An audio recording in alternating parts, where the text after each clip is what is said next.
M A Aziz, গত এক সপ্তাহ ধরে আমরা লক্ষ্য করছি বাংলাদেশের সবচেয়ে বড় রাজনৈতিক দল বিএনপি ভারত বিরোধিতায় নেমেছে, যেটা 5ই আগস্টের পর আমরা সেভাবে লক্ষ্য করিনি। আপনি নিশ্চয়ই দেখেছেন যে ভারতীয় হাই কমিশনের দিকে তারা মিছিল করেছে এবং স্মারকলিপি জমা দিয়েছে। লন্ডনে দলটির মহাসচিব মির্জা ফখরুল ইসলাম আলমগীর খুব কড়া ভাষা বক্তব্য রেখেছেন ভারতের বিরুদ্ধে, এবং বুধবার ওনারা আগরতলা সীমান্ত অভিমুখে লং মার্চের আয়োজন করেছেন। প্রশ্ন হলো, বিএনপি হঠাৎ করে বা শেষ দিকে এসে বা অনেক দিন পরে এই ধরনের প্রোগ্রাম দিচ্ছে কেন? প্রথম কথা হচ্ছে, যদি বিএনপির লোকরা জিজ্ঞেস করতেন, তারা ভারত বিরোধিতা করে নাই, ভারতের হেজিমনিকে বিরোধিতা করেছে, ভারতের মোদী সরকারের যে উৎপীড়ন তার বিরোধিতা করেছে, হিন্দুত্ববাদীর বিরোধিতা করেছে। আমিও মনে করি এটা করা উচিত। এই সময়ে অত্যন্ত অ্যাক্টিভ, আপনি ভারতের মিডিয়াগুলি দেখেন, ভারতের সরকারের ফরেন মিনিস্টার সহ সবকে বলেন, সবাই এখন শো করা শুরু করছে, আমাদের আর্মি এত আছে, আমাদের বিমান এত আছে, আমাদের ফাইটার এত আছে। আর আমাদের যখন ওই উত্তরাঞ্চলে একটা ঘাঁটি করা হচ্ছে, এতে তাদের জ্বালা শুরু হয়ে গেছে। কেন আমাদের থাকতে পারে না? বিশ্বায়নের যুগে দেশের আকার ছোট, জনগণ কম, এটাই শক্তি, মূল শক্তি নয়। দেশে বিশ্বায়নের যুগে কেউ একা নয়। তাহলে ভারত মালদ্বীপের থেকে সরে আসতে হতো না। দক্ষিণ এশিয়ার একটি দেশের সাথে সম্পর্ক নাই, কারণ 1947 সালে যে নেহেরু ডক্ট্রিন যেটা ছিল, যে দ্বিজাতির তত্ত্ব ভিত্তিতে বাংলাদেশ এবং ভারত যে ভাগ হলো, তখনই পলিসি ছিল তাদের পাকিস্তানকে ছোট করে রাখা, খাটো করা। এবং সেটা শেষ পর্যন্ত মুক্তিযুদ্ধের আগ পর্যন্ত আপনি দেখেন, 25শে মার্চের আগ পর্যন্ত তারা, ভারতের পলিসি ছিল যে এ দেশে যেহেতু পূর্ব পাকিস্তানের ভোটার বেশি, সুতরাং শেখ মুজিবই যদি প্রধানমন্ত্রী হয়ে যায়, তাহলে তার মাধ্যমেই এই পাকিস্তানকে আপনার নিয়ন্ত্রণে রাখা যাবে। কিন্তু সেটা হয় নাই, কারণ পাকিস্তানের সোলজার ভুল করেছে, 25শে মার্চ ক্র্যাকডাউন করেছে, আলোচনা বেঁচতে গেছে। তো তখন মুক্তিযুদ্ধ বাধ্য হয়ে এই জনগণ কিন্তু মুক্তিযুদ্ধে নেমেছে, এবং মুক্তিযুদ্ধ শুরু হওয়ার আগে কোনো দিক থেকে মুক্তিযুদ্ধের ঘোষণা ছিল না।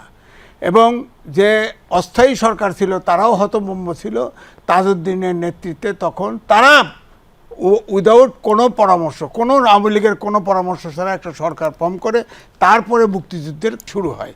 তো সেটাও সেইটাও ফল করছে। তখন তারা, আপনি খেয়াল করে দেখেন যে তারা এই যে পূর্ব পাকিস্তান এবং পশ্চিম পাকিস্তান, এখানে যদি এই দুইটা দেশকে আলাদা করে দেওয়া যায়, আলাদা করে পাকিস্তানকে ভেঙে দেওয়া যায়, তাহলে হয়তো তাদের যে এই যে শোষণ, যে বড় শক্তি পাকিস্তানও, তাকে দুর্বল করা যাবে। শেষ পর্যন্ত আমরা স্বাধীনতা চেয়েছি, তারা পাকিস্তানকে ভাগ করতে চেয়েছে, তারাও সাকসেসফুল হয়েছে, আমরাও সাকসেসফুল হয়েছি।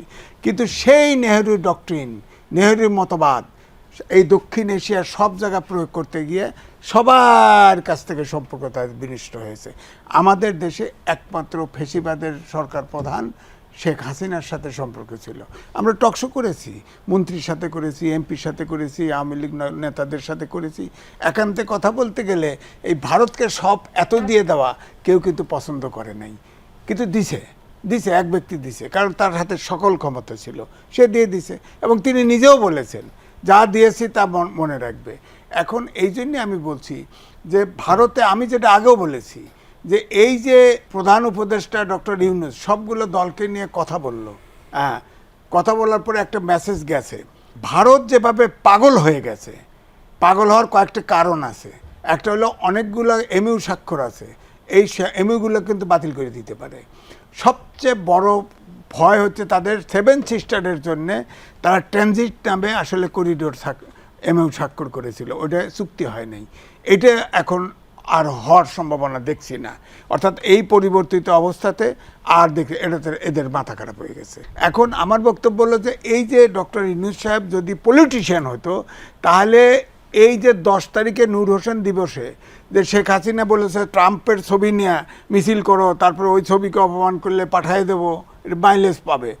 তো ঠিক ওই দিন প্রমাণ হয়েছে যে ফ্যাসিবাদের বিরুদ্ধে সব ছাত্র রাজনৈতিক দল এক আছে, এখনো এক আছে ফ্যাসিবাদের বিরুদ্ধে, কিন্তু এটা তো প্রপারলি ডেমনস্ট্রেট করতে পারে নাই, কারণ এই সরকারের ভিতরে একজন পলিটিশিয়ান নেই, একজন পলিটিক্যাল ব্যাকগ্রাউন্ডের লোক নাই। তাদের শহীদ মিনার বা কোথাও গিয়ে ডেমনস্ট্রেট করা উচিত ছিল, সরকারের পক্ষ থেকেই ডেমনস্ট্রেট করা উচিত ছিল যে দেশের স্বাধীনতার সার্বভৌমত্ব হুমকির সম্মুখীন।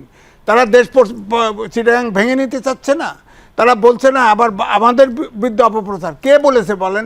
উড়িষ্যা, সিলেট, উড়িষ্যা কি বিহার আমরা নিতে চাইছি, কে বলেছে? আমরা তো আত্মপক্ষ সমর্থন যতটুকু করার ততটুকু করছি। তারা এই কয়েকজন হিন্দু আছে, আপনি দেখেন এই হিন্দুদের নাকি সবসময় অত্যাচার করছি। কোথায় আমরা অত্যাচার করছি?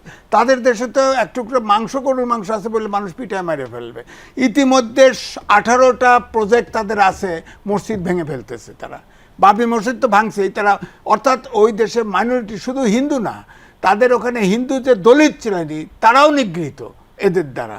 সুতরাং এই জন্য আমি বলছি যে এখন আমাদের বাংলাদেশের প্রত্যেকটা জনগণের দায়িত্ব, এটা স্ট্রংলি ডিপ্লোম্যাটিক প্রসেস আছে, ভিন্ন আছে, কিন্তু মানুষের সবার প্রতিবাদ করা উচিত, কারণ আমরা রক্ত দিয়ে দেশ স্বাধীন করেছি, এই স্বাধীনতা রক্ষার দায়িত্ব এই দেশের জনগণের। সুতরাং এই প্রতিবাদ ঠিক আছে।